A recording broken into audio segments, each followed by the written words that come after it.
20th of February 2007. This article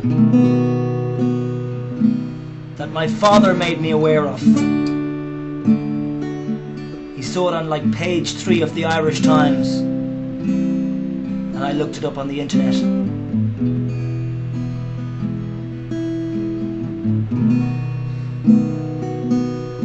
Entitled,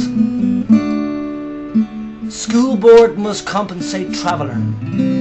A traveller is a person that's from Ireland that generally comes from a family that likes to have the freedom of moving house in their caravans all over the country. They've got a bad reputation.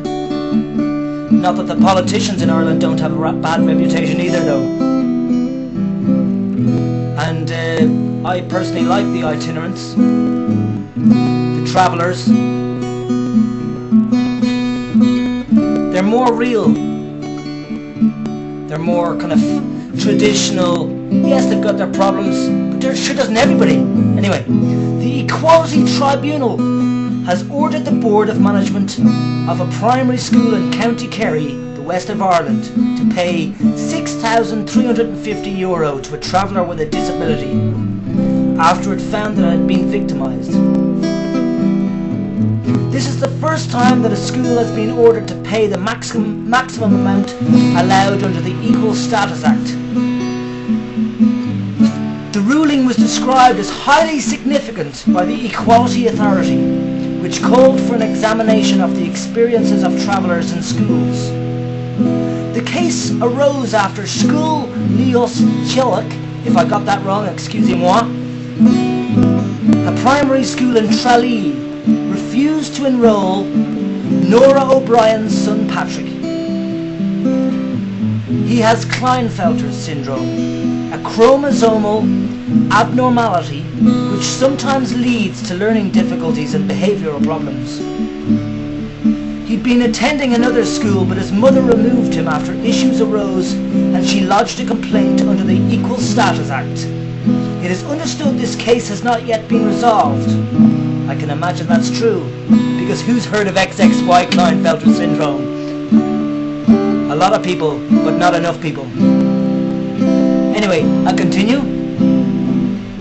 The visiting teacher who works with traveller families in the area approached this school to see if Patrick could be enrolled there and initially received a favourable response from the principal.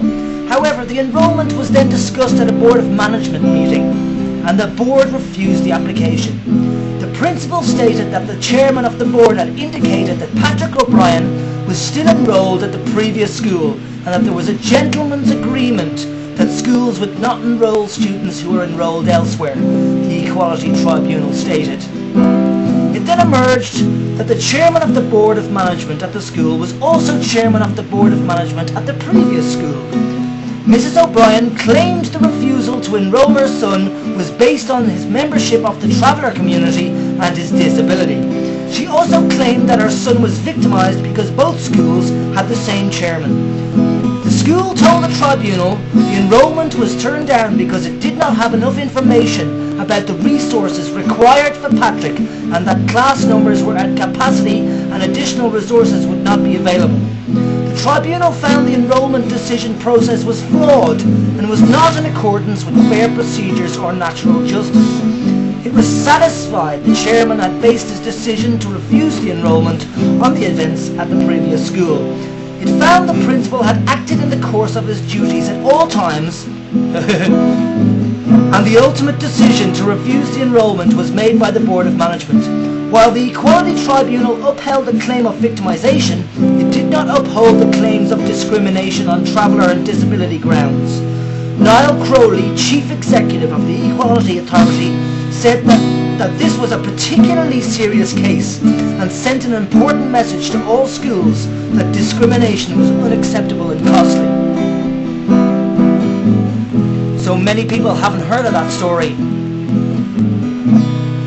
And many people read that story, heard about that story and thought to themselves immediately, traveller equals problem.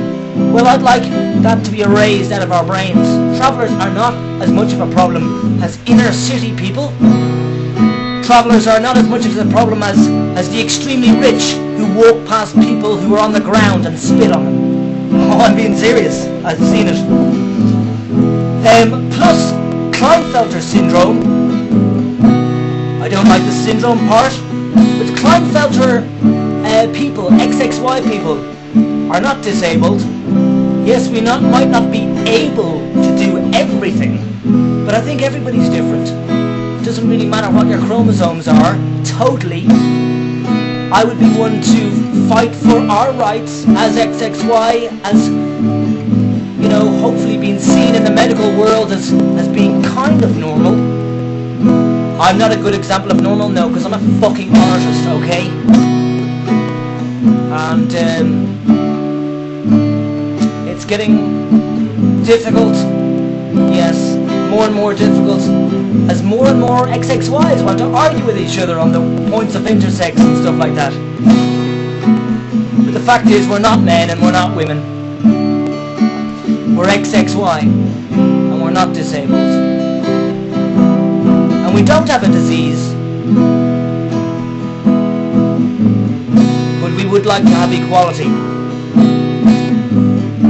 And we don't want to be forced to leave school because of our XXY problems, behavioural problems. No. We need support, encouragement, and a general, more understanding society out there so that we can leave our doors, leave our homes and go outside and feel alright. So I hope